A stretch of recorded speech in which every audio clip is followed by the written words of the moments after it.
Thank you, Karen. Oh, there we go. Yeah, if you could press that little blue button, it says got it, and they'll start the recording. Good afternoon, everyone. My name is Alan Rosales. Thank you for being here.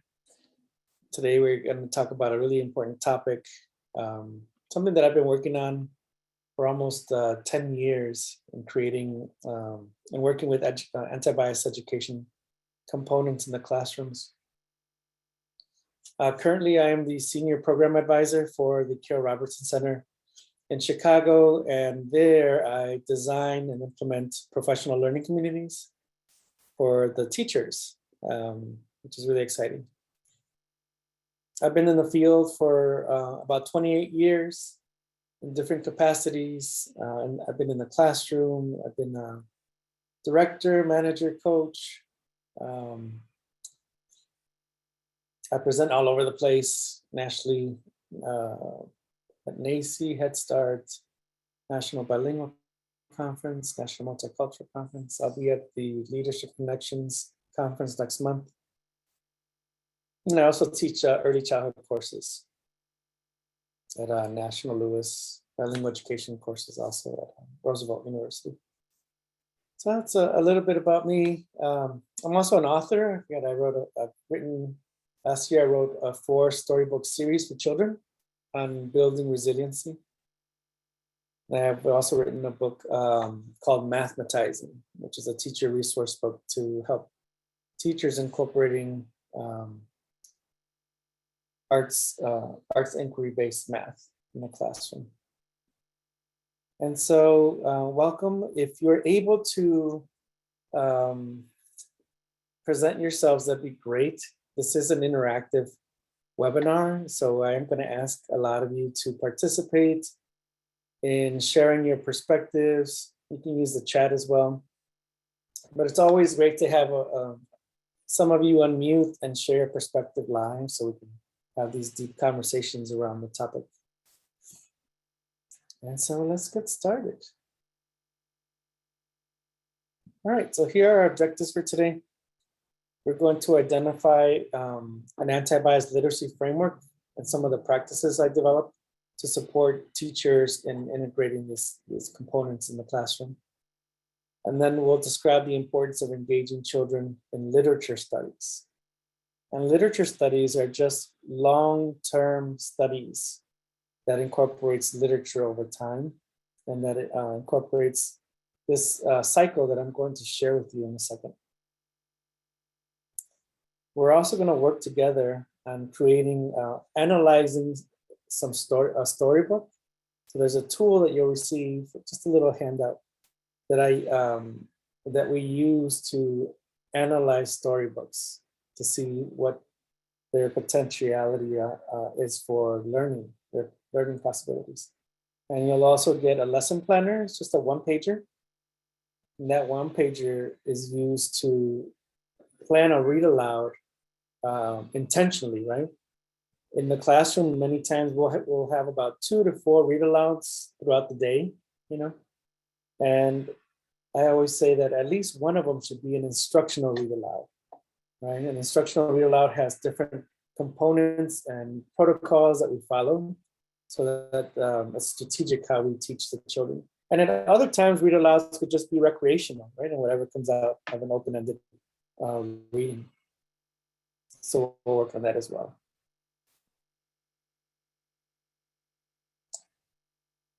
Part of working with anti-bias education or literacy is to also have a trauma-informed care lens. The population that I work with has been mainly in marginalized communities, a lot of Black and Brown communities. And so there's trauma, right? There's trauma in these areas, from the violence that exists to the quality of the grocery stores that are there, the buildings that are around, and all these components that really make children, that trigger them. Even before they get to school, they're already triggered, and so these triggers come out in the classrooms. And so the literacy practices I'm going to share with you can be a coping strategy to help children learn how to become resilient and also how to identify some of the biases that might exist in their lives. And so for those that follow NACI, this is the definition from the Antibias Education for Young Children. Our sales book from Louise Derman Sparks. In an anti-bias classroom, children learn to be proud of themselves and their families, to respect human differences, to recognize bias, and to speak up for what is right. And so hopefully with some of the models that I will show you today, some of the videos that we'll see, some of the books that we'll analyze, and the lesson planners that we'll create together, this will come to life in your own practices. So I wanted to start with a storybook that a child wrote. And part of the approach that I'm going to share with you all today is on having children become authors and illustrators themselves. Okay, the cycle that I'm going to share with you, the approach, we have teachers that read to the children and engage in higher order thinking questions. And then it's followed by storybook drawings that they engage the children in drawing stories about the books, drawing stories about their real lives. And doing that over time. It could be over a month and a half. And by the end of a month or a month and a half, what you have is a storybook that the children created. And so this is one of those storybooks that I think we have about 130 child created storybooks now that they've done over time. And then I'd like to hear some of your feedback after I read the story. And this story is called It's Not Black or White, and it was written by a 4-year-old. I felt sad because by my house I am white, Hispanic, boy, and everyone else is black. I feel different because I look different than people who live around me, because the color of my skin is not like the color of people who live around me. Many times I look out my window and the kids are playing in front of the building. I always tell my daddy, I want to go play with them outside. When it was hot outside, my mommy won't even let me go play outside with the other kids. They were riding their bikes and playing in front of my building. I told my mommy, I will never make any friends if I never go outside. My mommy said she was afraid for me to play in front. It's not that I don't want you to make friends. When I asked my mommy why I cannot play in the front, she said, it is dangerous around the house. I then say to my mommy, the other kids outside, they didn't get hurt. My mom said to me, she can't protect them, but she can protect me. I then said to my mommy, this makes me sad. I stared at the children as they played outside. I kept thinking that one day my mommy will let me go outside with them.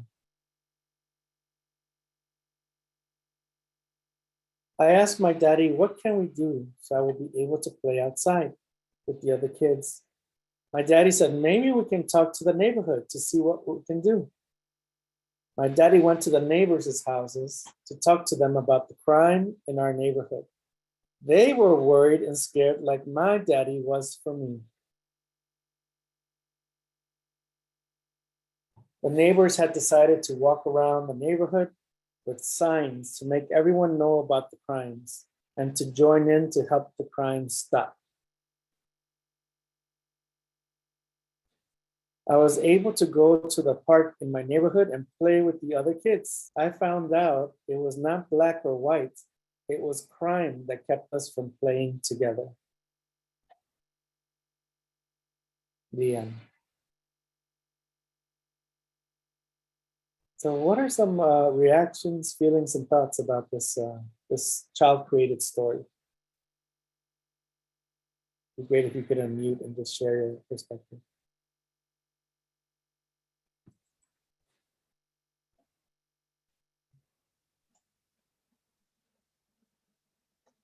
I just think it's kind of sad that a 4-year-old has to bring the attention of that to the adults, basically, that he's Mhm.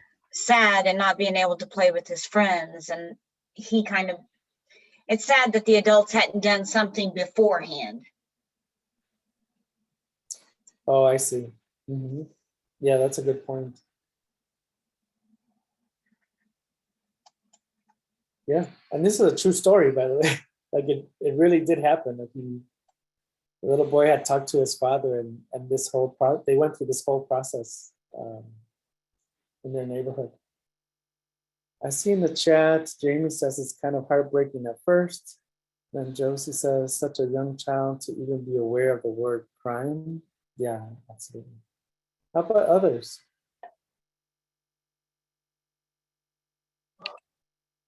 When you were reading it, I just thought about like the sense of self and the identity, and then how it could have been prevented if it was communicated between him and his parents. Like that whole thought process may not have transpired if it was being proactive rather than reactive. Mm-hmm. Oh, okay. That's an interesting perspective. It almost sounds like what Michelle was talking about.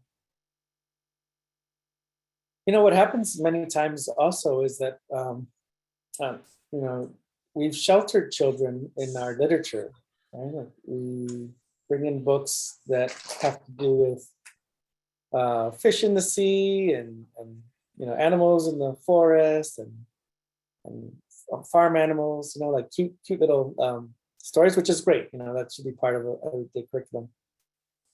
But what I've seen over the past 10 years that young children already know about violence right, you know, right from the get-go. Because there's so many places that where they obtain that knowledge, right? Either in their neighborhoods or in cartoons or media and all over the place. And so something that yeah, we after this work, absolutely what you said, Michelle and Nicole, that the teachers started becoming more aware of the needs that the children have. Because if we're not having these conversations, then they're going to kindergarten, right? And they have these deep experiences and emotions with them, and they haven't been expressed. They haven't been provided the opportunity to learn coping skills, learn resiliency skills. And we can just imagine what happens when traumatic experiences like this aren't addressed, right? Mm-hmm. Anybody else thoughts about the storybook? What about academically? What about cognitively?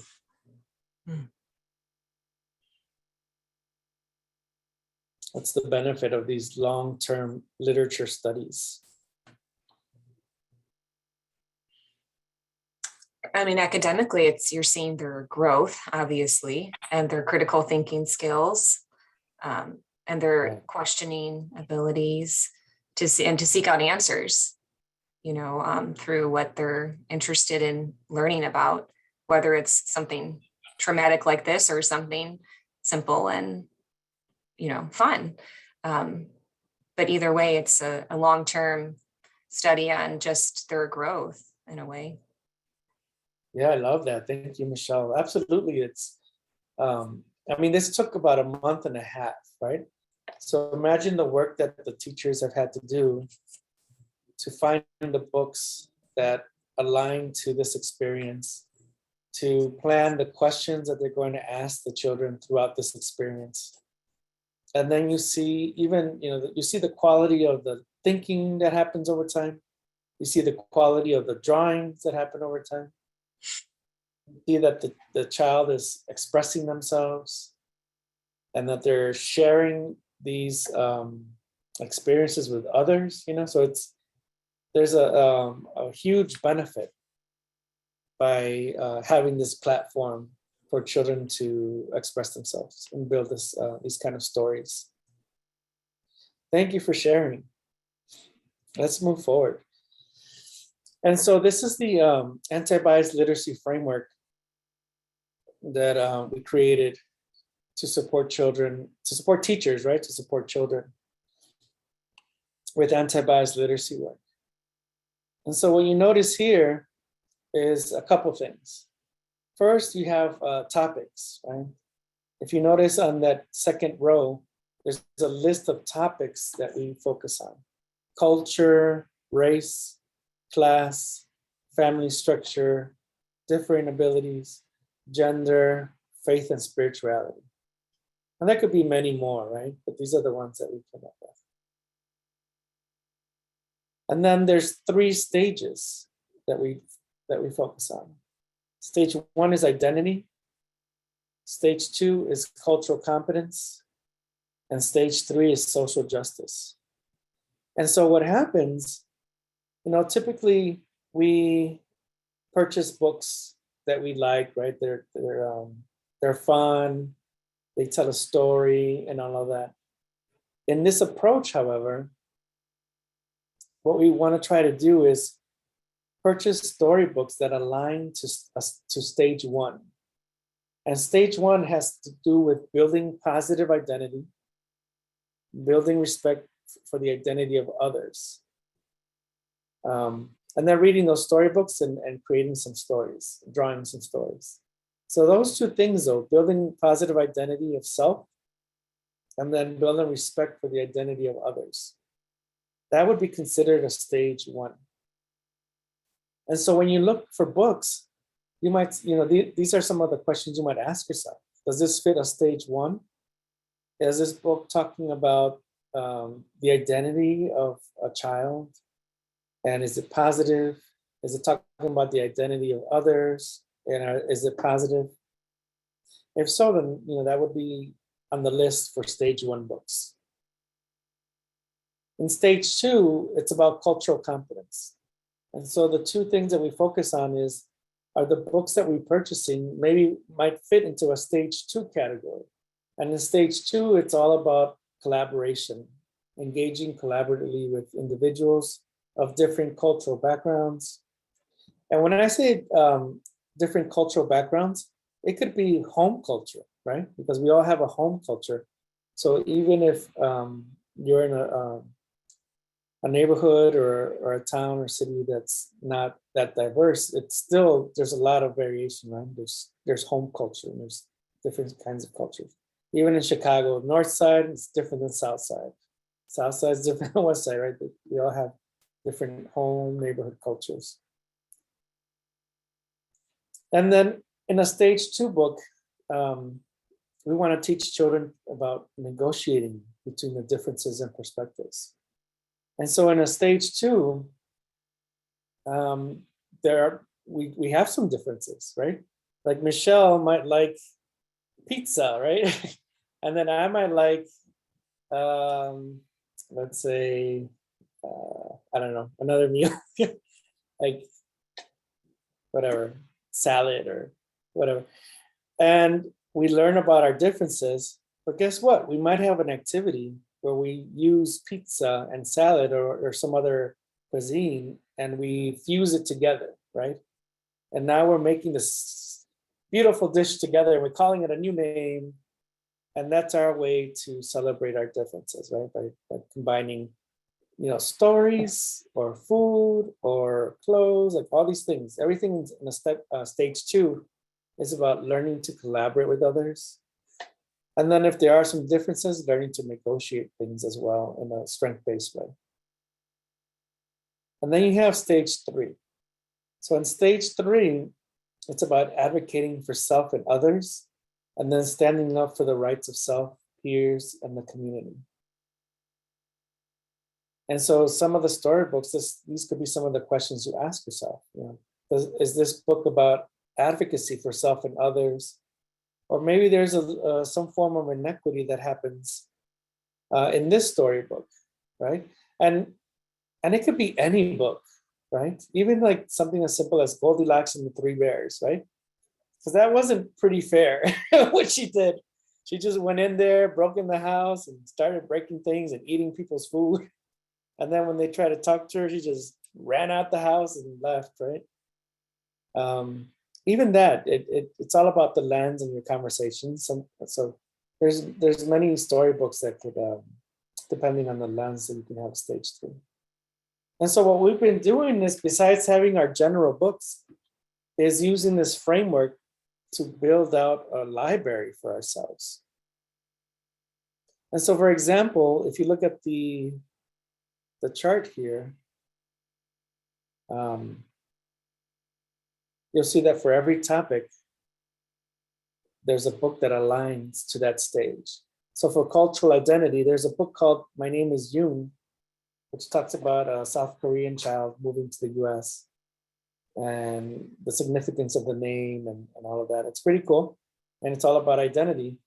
And you have another book that's beautiful. It's called Dreamers. And that's a stage 2. It talks about a mother coming here to the US and her dreams of supporting her child.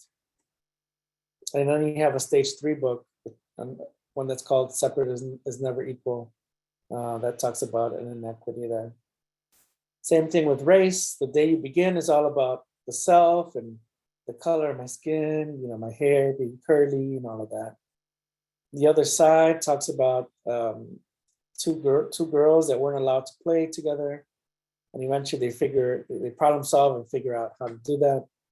A Sweet Smell of Roses, this beautiful book about the civil rights movement, but through a child's lens, which is what I like about it. Because a lot of civil rights storybooks might not be appropriate for the little ones, but this one surely is. It's really good. And so that continues, right? For economic class, there's those shoes, which is pretty cool. That's about a boy and his grandma, and they can't afford shoes, so they go to the thrift store and all of this. The Stone Soup, which is a classic. The Can Man is pretty cool. And it just goes down the line like this.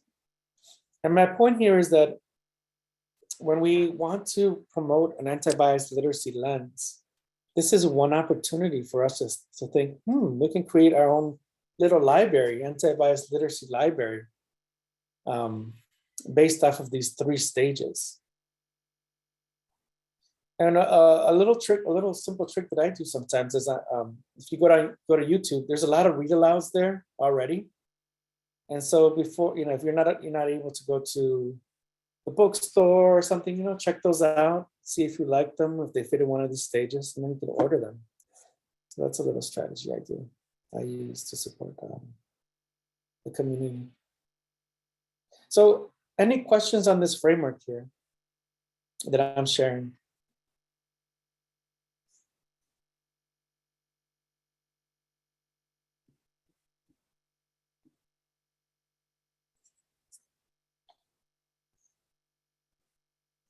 Okay. Sounds good. Oh, I see some in the chat. Grant me 1 second. Let's see. It says a group of us in my school are working with a professor on a PLC focusing on critical literacy. Oh, that's great. This story showcases what we were working towards: children seeing reflections of themselves, seeing perspectives of others, and then using that knowledge to become change makers. Cool. Yeah, I love it. Critical literacy. All right. Yeah, that aligns really well. Thanks for sharing that. Okay. So, that the first part is let's find some books, right? And check them out, see if they align to these 3 stages. And then we enter a cycle for weeks to come. And so we plan a read aloud through a lesson planner that I'm going to share with you in a little bit. And it's a 1-pager. And this 1-pager is important because it'll have like your key vocabulary words, your topics, your higher thinking questions. What are you going to do before, during, and after the read aloud? So it's really intentional. And so it helps teachers have the read aloud become formal, like an instructional read aloud, which is really important for kids. And after they do the lesson planner, they implement the read aloud, followed by a drawing, an illustration experience from the child. So you read the book in circle time, then you go to small groups, and then you have children draw their stories, and you help them develop the story's narrative and the illustration itself through your inquiry. And this happens over time. And so maybe for this week, in week 1, you might read "My name is Yoon" several times throughout the week, and you follow this cycle, right? In week 2, oops, sorry, wrong one. In week 2, you might read "The Dreamers," and you might read that a few times throughout the week. Maybe the first time you read it, you read the whole book, but then the next 2 or 3 times you chunk it, right? So you dive into 2 or 3 pages and go in depth into the meaning of those pages and relating these to the children's lives. And then in week 3, you plan your lesson, and you might read "Separate is Never Equal" or "A Sweet Smell of Roses." And again, you might read the whole book the first time, and then you chunk it. So you dive deeply into the meaning of 2 or 3 pages, have these deep discussions with the children.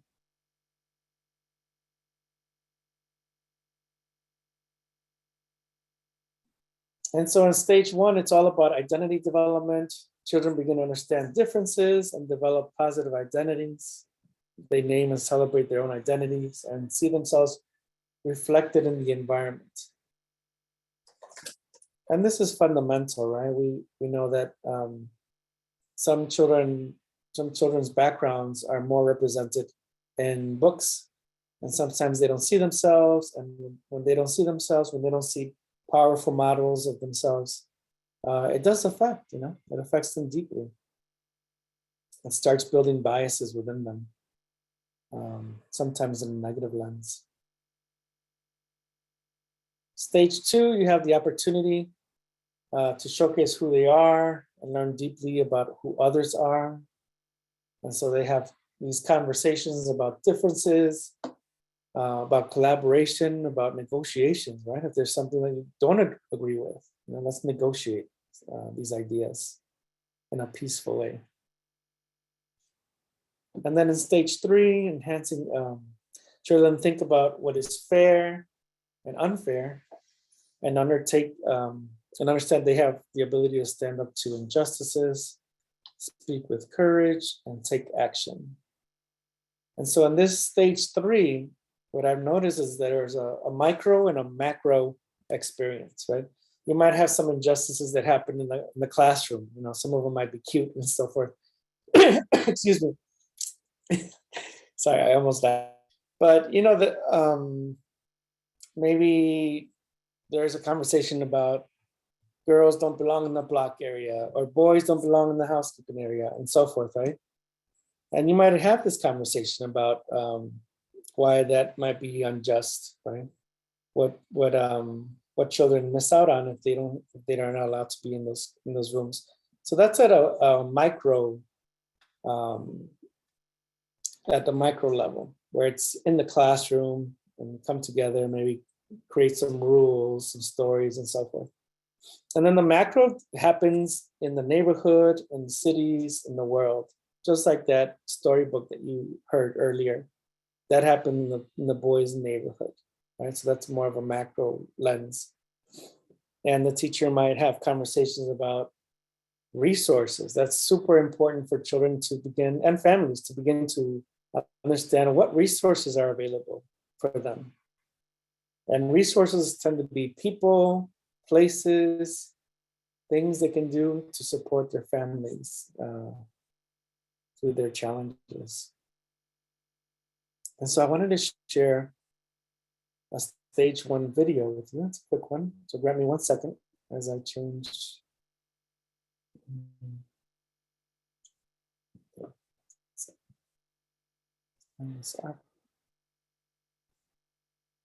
Zoom could get a little tricky. There it is. Okay, so this is a quick example of a stage 1, how what the read aloud is and how it transitions to a drawing, and try to listen to the conversations that the teacher has with the children, and let me know what you think about the children's reactions and their ideas.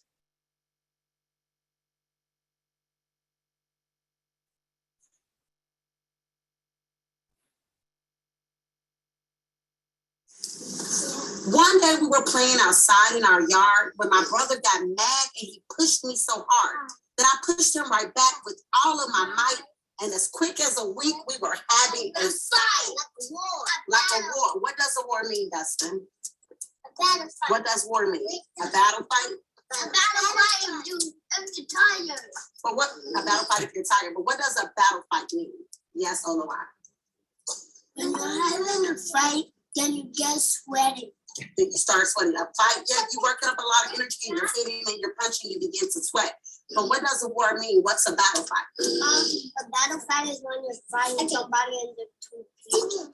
Okay, there's two people and they didn't get along on a matter, right? So they're having a dispute, they're having a disagreement. How else could they solve it without hitting each other? They can just use their words. They should have used their words. What could they have said? Can you please stop hitting me? Do you think that would have worked? Does that work for you when someone hits you? It does? Okay. It's so simple to find. Good job, you made it. So we have the brother that didn't get his way. Why didn't he get his way? What was going on that he didn't get his way? Because he wanted something and she wanted something, but she got her way because she got something already and he didn't, so he didn't get his way.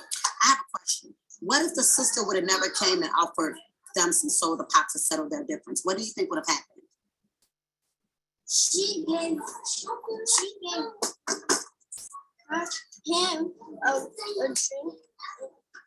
and he didn't do one, so that's why he didn't get his way. I know, but listen to this question. I would like to know if they were arguing because the sister got her way, he didn't.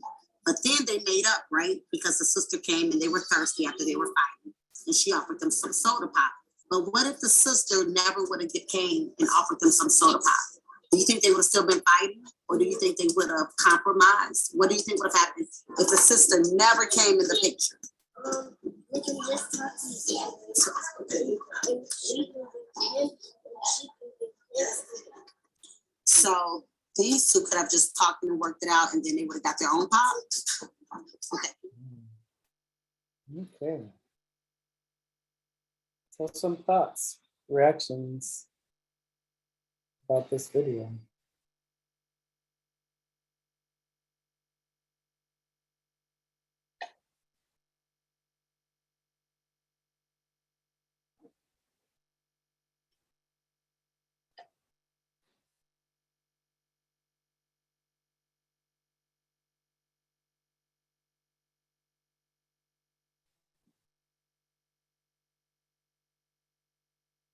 So what's interesting, and what I've heard others say is how much the children already knew about the topic, right? Like you would think, as soon as she said they're having a fight, the children already knew what the word war, right? They knew about fighting. They either had seen it before, and oh wait, I see some people writing on the chat there. Yeah, those kids need to use their words. Bernadette says, I like that she worked to elaborate and ask more questions to help determine different answers and scenarios. Yeah, good catch, Bernadette. If you notice, it's one thing to just say what happened in the storybook, right? And those are recall questions. So those are just memory-based. And so when she asked a memory-based question, he answered quickly. But when she asked a problem-posing question, right, the child moved back and he took his time to think, and then he came back with a solution. And that's something that we train the teachers on, is how to ask those higher order thinking questions within the read aloud and within the drawings, so that they learn to problem solve, which is a strategy that's needed to make sense of things and overcome some of their situations. Let's see, I have a few more. Oh, good. Just, I guess you guys prefer to write on the chat, huh? All right, that's good.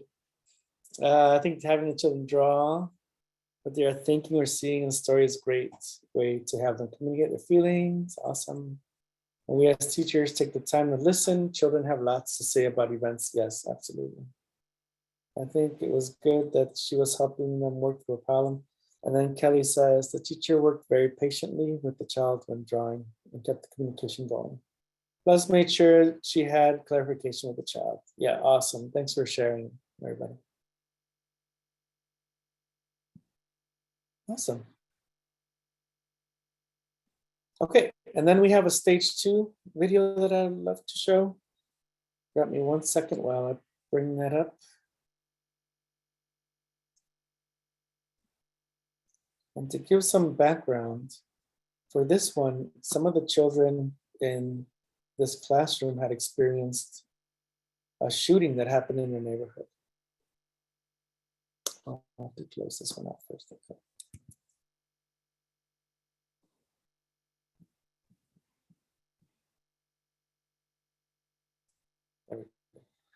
Yeah, so the children had experienced the shooting in the neighborhood, and the teacher didn't even know. You know, it wasn't until we started reading some of these books and through these read alouds, the children were able to share with the teacher what happened. And then she engaged in this cycle of reading, asking questions, drawing, creating storybooks and asking questions. And so this is stage 2.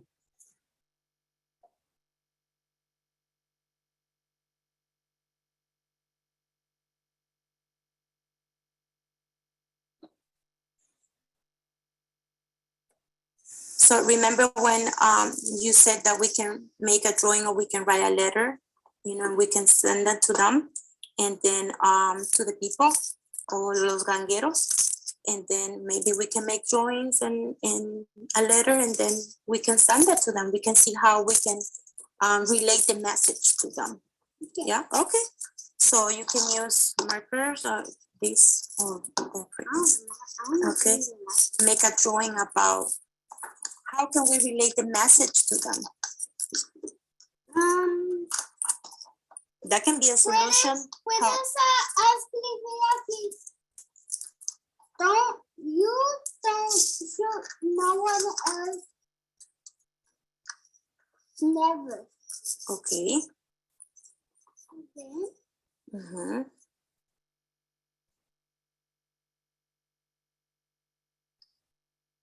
And how can we take this to them? How are we going to send this information to them? Yeah. How are we going to do that? Podemos tomar una foto y ahora lo mandamos a todos los gangueros. Se los mandamos a todos los gangueros. ¿Una foto de quién? A picture of who? De los gangueros. Okay, maybe about like how, like what kind of picture do you think that it can help for that? I don't know. So we can try to make one. ¿Y ustedes qué piensan? What do you guys think?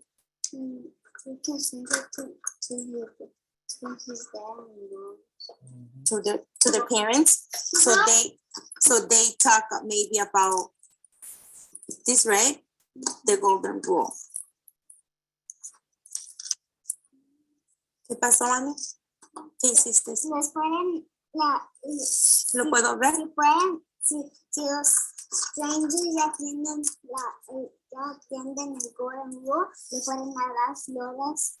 Oh, we can give them flowers? And what's that? ¿Qué es Heart. esto? ¿Y aquí qué dice? What did you write? Love. Oh, love? Or what? You can love. Puedes amar, puedes querer. Ok, eso está muy bien. oh, what? Love, she said, mira pues es que hizo el corazón. Es a symbol. So we can do that.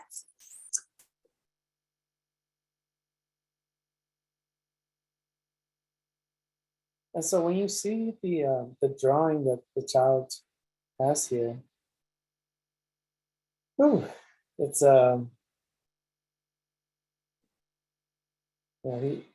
besides what he writes, he said the gangster, the ganguero's on the left side and he's shooting somebody. And the gangster's parents are in the background the mother is screaming and crying, and it's the dad that's screaming at him saying, "You don't kill no one." And he said that the gangster's house is in red and the other person's house is on the left side there.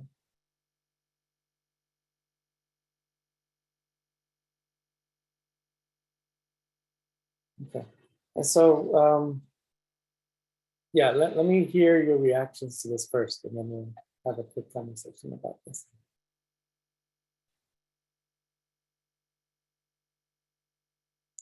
The book in itself is called The Golden Rule, and it's about a Jewish grandfather with his grandson, and they're having a conversation about the Golden Rule.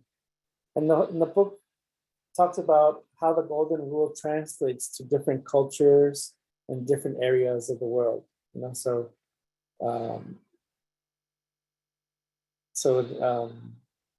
there's a different way that they say it in the Muslim culture. There's a different way in the American Indian culture. So there's similarities with that statement, with the same meaning, and that's pretty much what the story is about. Just having respect for others, respect for the individual.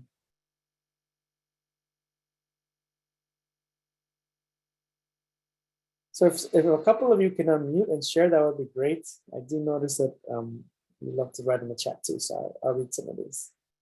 I see Jamie says it's a combination of being really sad that the children have experienced this trauma and really hopeful that they can use love to try to change it. Yeah, absolutely. Imagine if the children didn't have this platform to express themselves, right? They would just carry this with them throughout the grammar school experience. And you know, there's so many ways that can affect them negatively.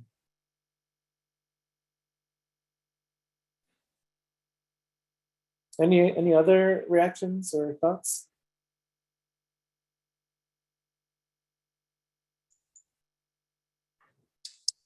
I'll share. I just think it's so heavy that such little ones have to experience that, but it's a good reminder. I think there should be, hopefully there's more literature coming out to support that, to give the children language and ideas on how to manage those type of situations. Because the golden rule, you know, that's one statement of it, but like how can a young child really understand that, you know, where it can be broken down into how a 3-year-old can understand it, a 4-year-old. Like those children seemed a little bit older, you know, maybe towards that almost kindergarten age, possibly. But I mean, to be so young, experiencing that and seeing that, and then the trauma that brings, you know, how do we help them unwrap that? Right. And articulate it, you know. Yeah, and all these children were 4 years old. Yeah. But at the same time, like Jamie had mentioned, the opportunity to make a difference, right? Like to problem solve. Let's problem solve. Let's transform our environment. Instead of saying to themselves, "Oh, you all are victims. Oh, you know, you can't get out of this. There's no hope for you." Mm-hmm. The little girl, one of the little girls says, "Well, let's contact the parents, you know, let them know that that's wrong." Another one's like, "Let's send them flowers. Once they learn the golden rule, we can give them flowers," right? And then the little boy with that drawing that he created, he actually wanted to create a billboard out in the neighborhood so that it could be a giant size. And so the community can learn from that experience.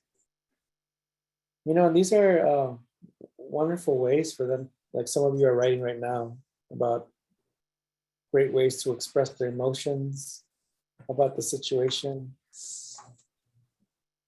and so forth. Okay.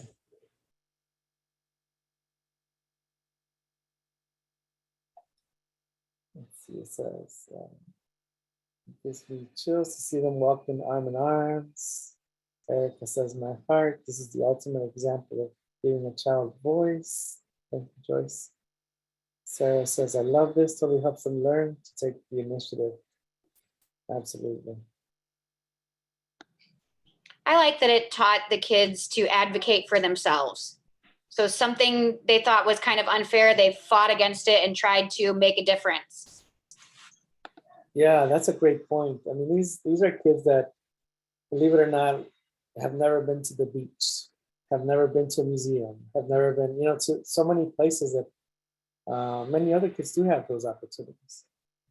And so their persistence, their resilience, right? Eventually it paid off. And it was all in a strength-based way. And the director was in on it, because this approach, this anti-bias literacy approach, the teachers have one lens and the directors, the principals have another lens, right? And they're both instructed to support that development in the children. What about others? Other thoughts? I love that it went beyond, and again, this had to do with like the administrators there, but it went beyond just, learning how to protest and protesting, but then also now you're at the meeting table, right? And Yes. here's how use the advocacy that other people were talking about. Here's how you make, conditions and ensure that they're met. And that's such a powerful thing for little people to learn. All we have to do is listen. Yeah, I love that. Absolutely. What's interesting is one of the little girls, all of them, right? But one of the little girls, the mom came in and she was so excited because she was timid. She was shy.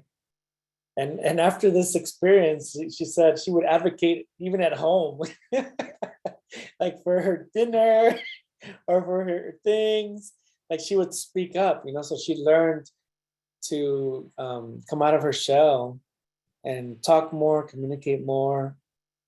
And that's great. That's what we want children to do.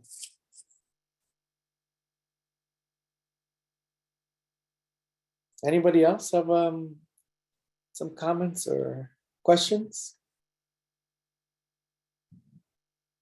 And this is going to look different in different contexts, right? This is just one example. But the point is that this approach, it took, you bring in these books based off of the 3 stages. You have these deep conversations with children.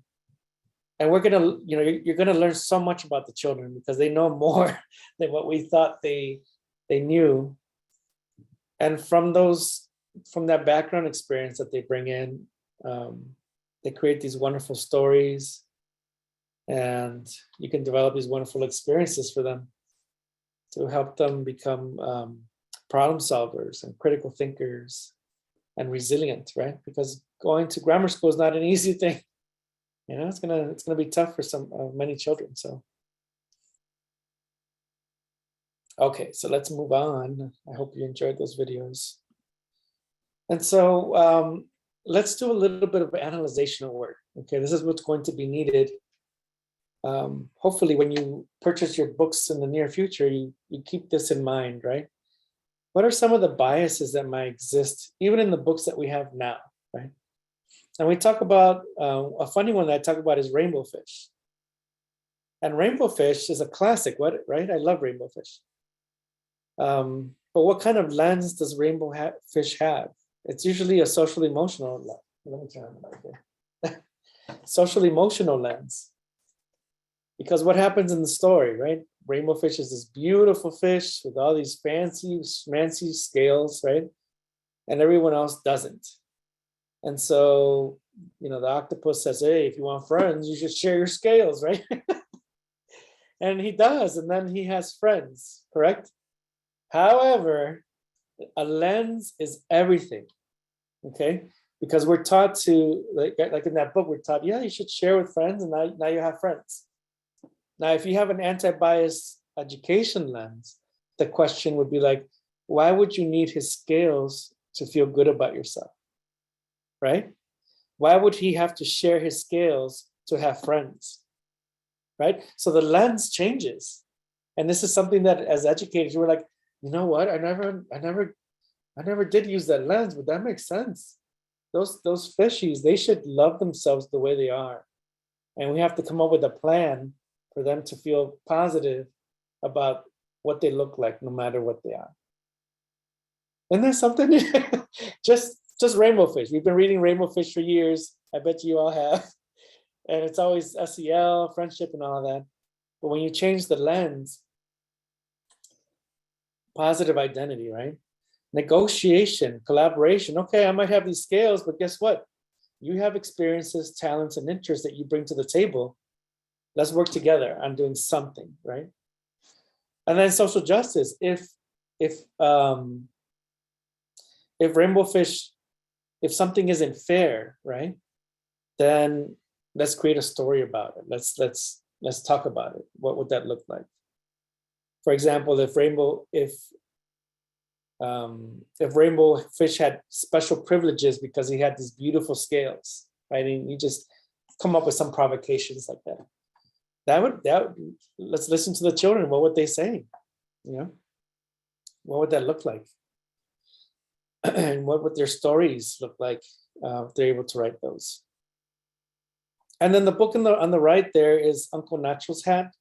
That one's interesting. That comes included in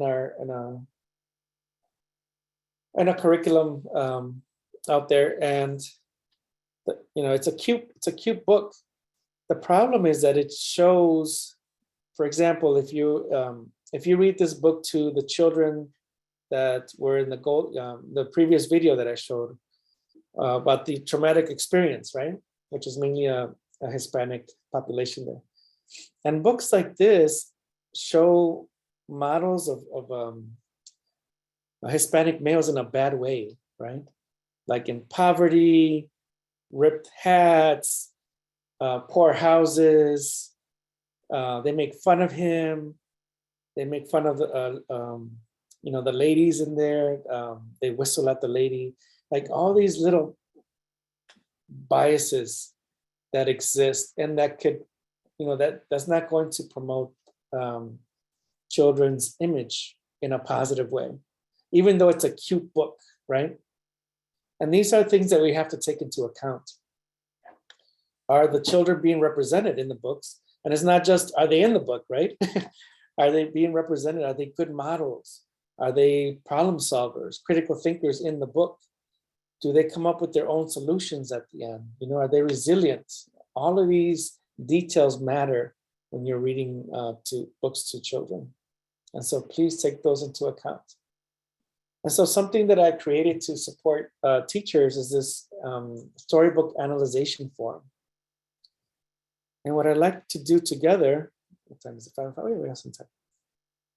Let me bring one up here. Give me 1 second. Okay, switch this.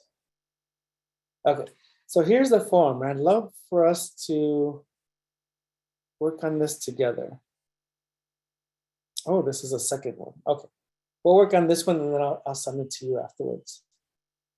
And so basically, let's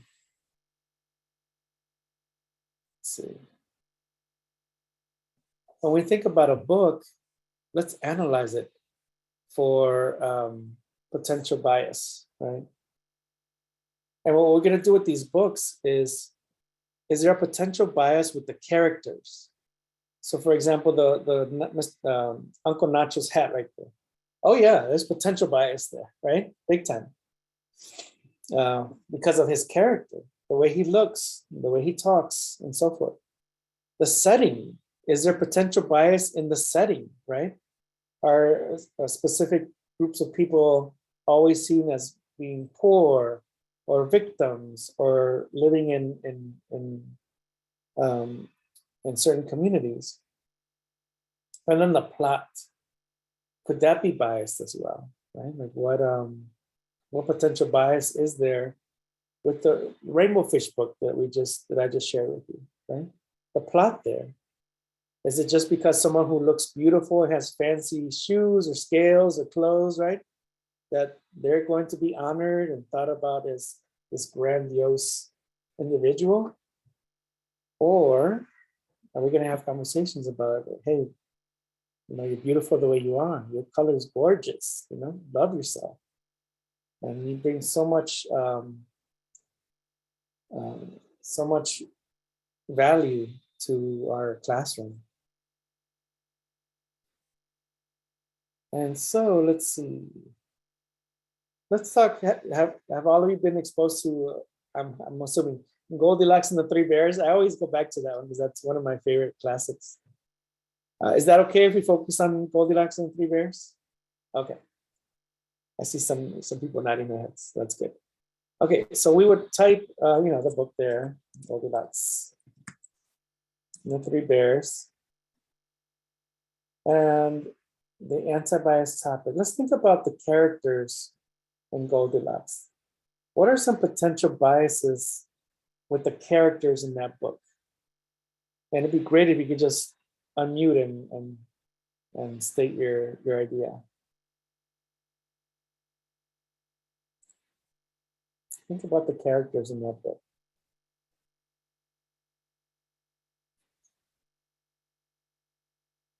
And there's different versions too, right?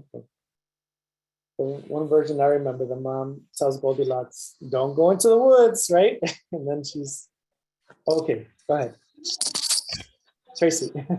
What about just like the bears in general, that they're scary and mean, and Yes. you know, that they're gonna eat her? Yes, I love it. Thank you. Bears are scared me and are going to eat her. Isn't that something? That's a good one. Good catch. Somebody I else? was gonna say what Jamie just said, that they portray the mama bear as just being meek. She doesn't have to be meek. Mean? Meek. That's meek? what Jamie had typed, and I agree with her completely. Oh, thank you. I'm sorry, in the chat. Okay. Meek. Oh, I love that. Yes. Portray mom. Yeah. Sorry. Mama bear as meek. Yeah, you're right. I love that. Anybody else? Even about like their sizes, like the dad's the biggest and mom is the smallest. I love that. I hadn't thought about that. Size as a bias. You're right. Yeah. Cool. What about the setting? Think about the setting.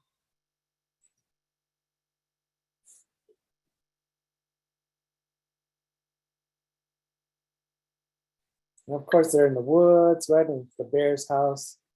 What are some potential biases that can result from that?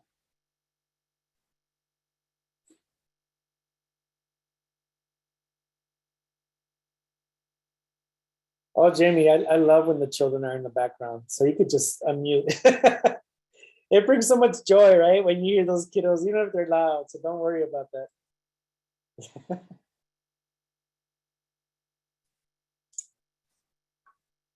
Okay, so a typical family, like with the mom and a dad, it doesn't account for other types of families. Yeah. Yep. Yeah, so that would include all the materials or the furniture, right, in the home. Yeah. In terms of the setting, could we also be thinking like it doesn't always have to be in a house, like could it be in an apartment or? Yeah, I like that. Yep, not always a house. I like that.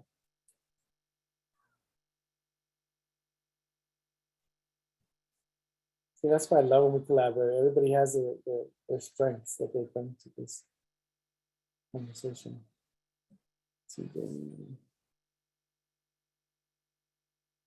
Stereotypical family is portrayed. Yeah, absolutely. And what about the plot? What potential biases with the plot?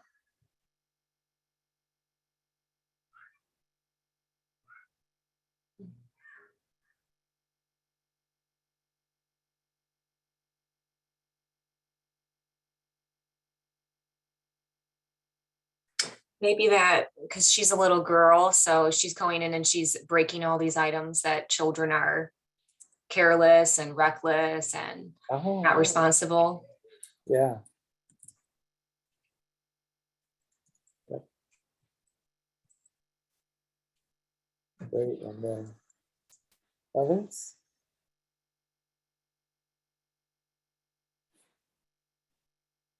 Mine Well, now I'm kind of thinking goes of the- along with that. Oh, go ahead. No, go ahead. I'm so sorry. No, I was just gonna say mine kind of goes along with that because my daughter, she's 23 now, but she always thought that Goldilocks was a spoiled brat and didn't have any regard for other people's belongings. So that kind of goes along with the not responsible. That's exactly what I was going to say too. I love that.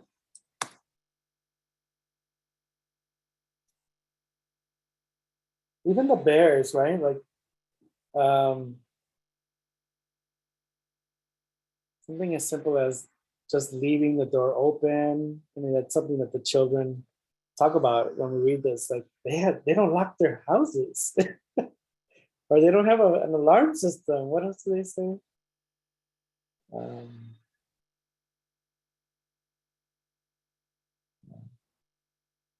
Anybody else? And of course, depending on the book that you obtain, there's more potential, right? I just brought up Goldilocks and Three Bears, but many other books have more opportunities to have discussions around bias. And so that's important. And then the other 2 points in this tool is to talk about the author's ideas and their message, right? Like what's the message that the author has? That's really important for children to understand. That's a metacognitive strategy, right? Like before they even read or even after they read, just to think about, all these storybooks have a message, and what is it? Right? So you might want to write those down. And then the storytizing learning opportunities, and that has to do with character setting and plot. Like what learning opportunities can we engage in with, they have to do with the characters. How do you develop the characters? How can they change or transform? The environment, how can, what conversations can we have about the environment, and then the plot. This is just a quick little tool that you can use, and just be creative, create your own, whatever you think is meaningful for you. But if you're gonna have an anti-bias literacy lens, you really should have something, right? Anytime you purchase a book. And if you're gonna add it to your anti-bias literacy library, then that should be part of the process, right? Like analyze the storybook, check for potential biases. Is it appropriate for this age group? And also think about what are the experiences of the children that you work with. Some children experience tougher events than others, but all of them, we're all going through a pandemic right now. And so that, the children are suffering in one way or another, some more than others, of course, but this transfers across the board.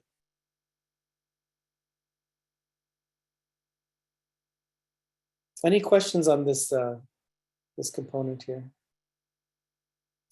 And then the next one is the anti-bias literacy lesson planner. So this is the actual tool that we use to plan our read aloud. Okay, so it's an instructional read aloud.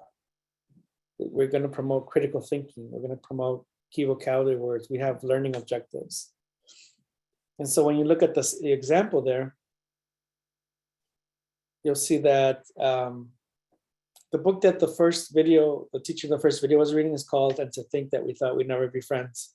And it's a stage 2 book because in the book, they had to negotiate between brothers, and then the family, and then the neighborhood, and then the city, and then the world. Like it went through those stages, which was pretty nice.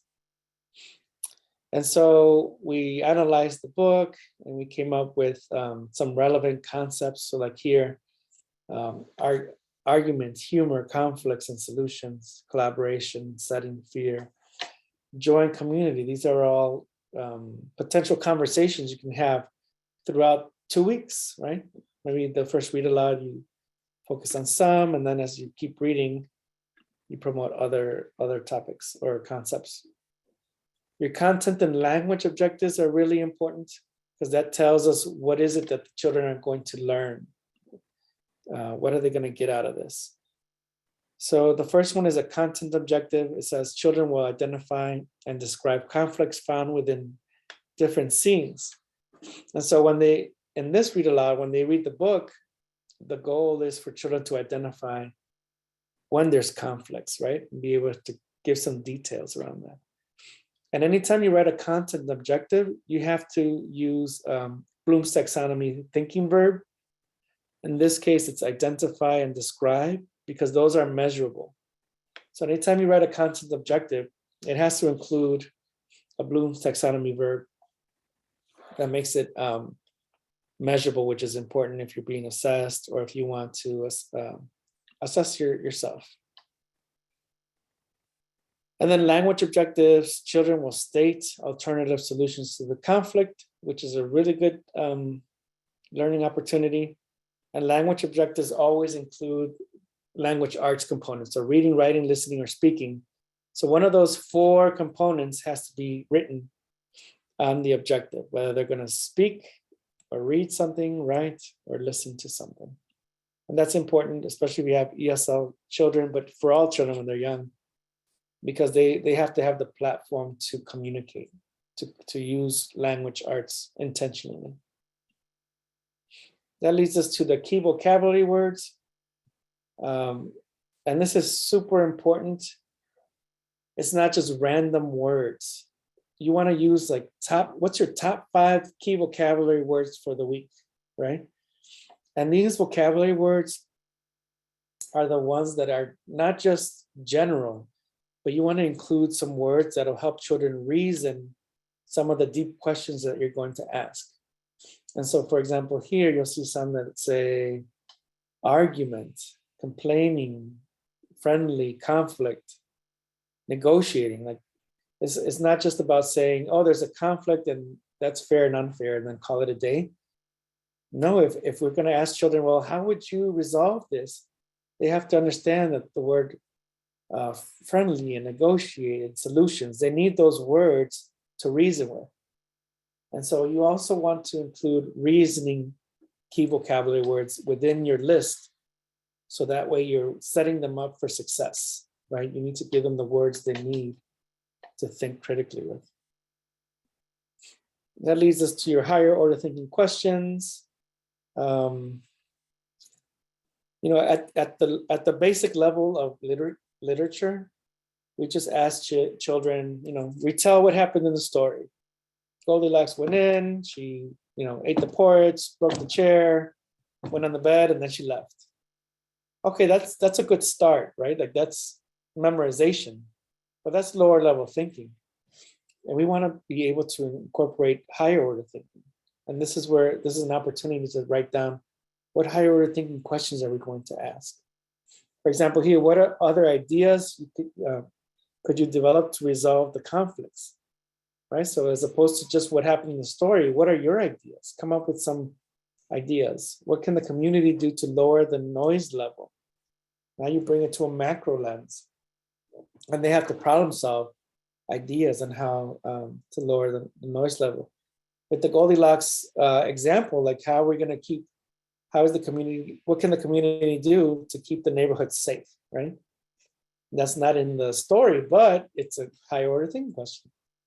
And then if you were in the sister's role, or let's say Mama Bear's role, how would you have solved the problem, right? So you're placing children in those contexts and having them think about those opportunities.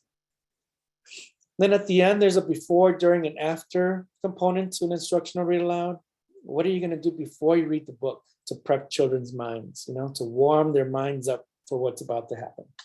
You can ask children to define key vocabulary words, right? Like that first teacher asked, you know, what's a battle fight? Does anybody know what a battle fight? One of the kids said war or fighting, right? Or with Goldilocks, you know, what does it mean to be respectful? What does it mean to support your neighbors, right? To be kind to your neighbors, or whatever you decide. You can invite children to point out the conflicts and solutions in the book. That's a metacognitive strategy, right? You might ask them, we're going to read this book, and when you see a conflict, point it out. You know, that's metacognition right there.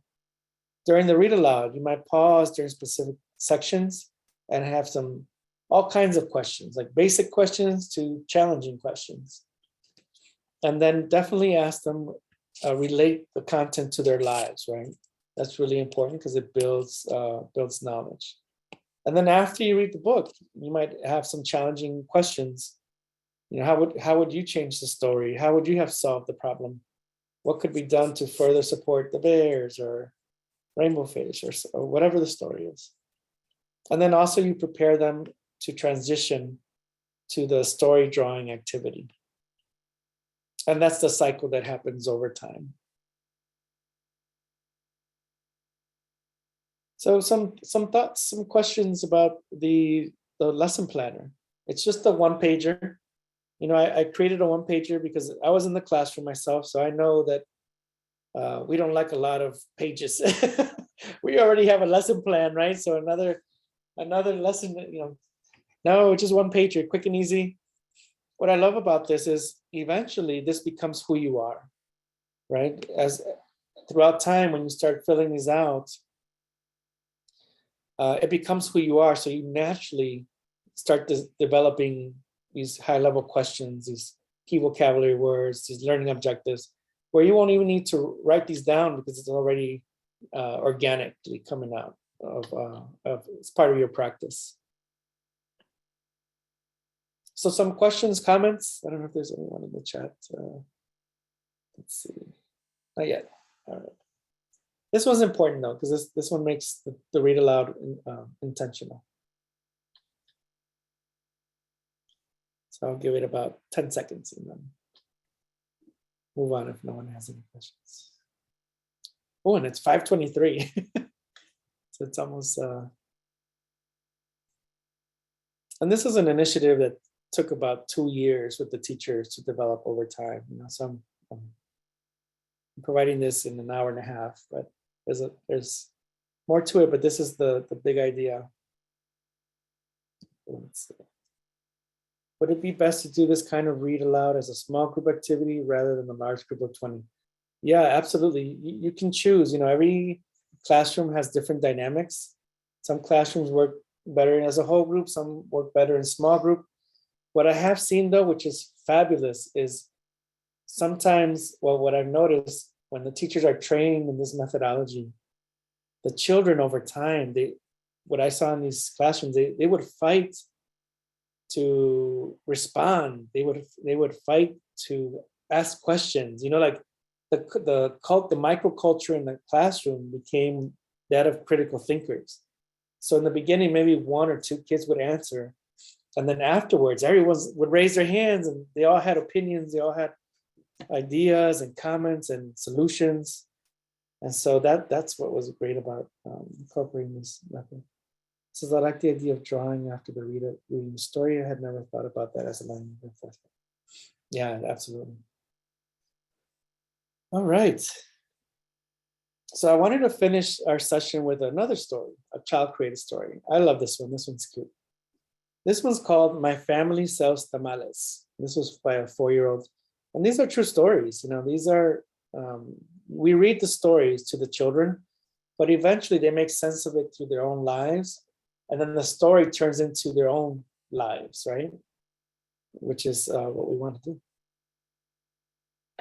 So I'll read this for you. This is the house that we used to live in before we moved to a bigger one. The house was too small that we only had one room and a kitchen and a bathroom. We did not have a lot of room for anything. We had all our stuff in boxes, my toys too. This is my mom, dad, and me sleeping in one bed. I felt squeezed. I could not move. Sometimes my dad would wake up and go to the kitchen. I think he was not sleeping. My dad and mom make tamales to sell outside Cermak produce store. This is my dad in the small kitchen making tamales, y champurrado. They start making them early in the morning when it's dark outside. My mommy working selling tamales outside the store. The people come and buy a lot of tamales. They said that if she sells a lot of tamales, she will have money to move to a bigger house. She said that even if the house is small, we are still lucky to have a place to sleep. There are people that sleep outside in the street and it's cold. They don't have a house. These are people that have no house. They take their bags with them. The little boy takes his toys and his mom the clothes. They are not happy and they cry. My mom gave them tamales. Okay. I told my mom that if she sells a lot of tamales, we can give them money to get a house. My mom can get the money from the machine to give them. If you put a card in the machine, it gives you a lot of money. This is me giving the money to buy a house. The boy and the mom are so happy to have a house. It makes me happy. I think the boy can have a room of himself like me when I have a big house. One day, my mommy was selling tamales and the policeman came. He told my mom that if she can't sell tamales anymore, she needs to get a paper to sell tamales. My mom felt bad and she was crying. My mom and me went to a big building. The girl gave her the paper. My mom is selling tamales again and she is happy. This is my new house. It's bigger and it has more room for everybody. My mom and dad have a room and my sister too. It has a big kitchen. My mom and dad are so happy with the big kitchen. It's bigger and they can make more tamales. They can get more money from the machine. This is my room. I feel so happy. I have my own room and I don't sleep with my mom and dad in their bed. It's good to have a room. When it's cold, my dad goes inside the store, Cermak Produce. The man lets him go inside to get warm. Sometimes I go with him and it's really cold. I like being with my papito. Now that my mom has the paper to sell tamales and can get more money from the machine, she can buy me more clothes from Target. She always buys me clothes at the secondhand store. It's nice, but sometimes I want clothes from Target. The end. Whew. That was a lot, right? All right. So some closing comments, questions. I know it's a lot because it's, this is like 2 years worth of research and work, but at least you get the big ideas to take back with you. There's some tools there. You saw some videos and some models. Any final thoughts that you might have?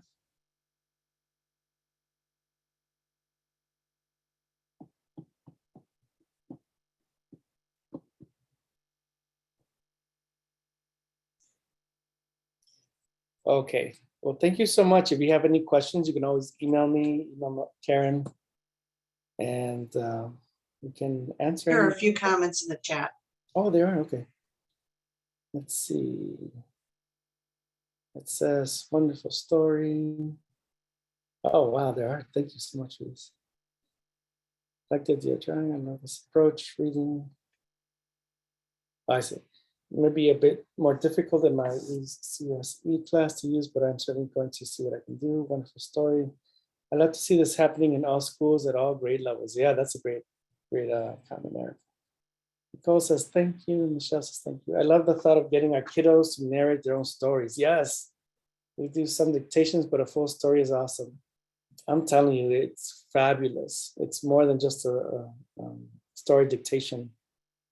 And they come out fabulous. You know what we did is we purchased a hardcover book binding machine that makes hardcover books.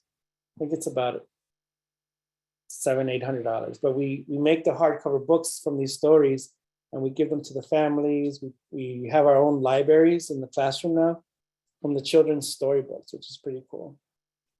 And then I like the more teachers spend on reading, the more children spend on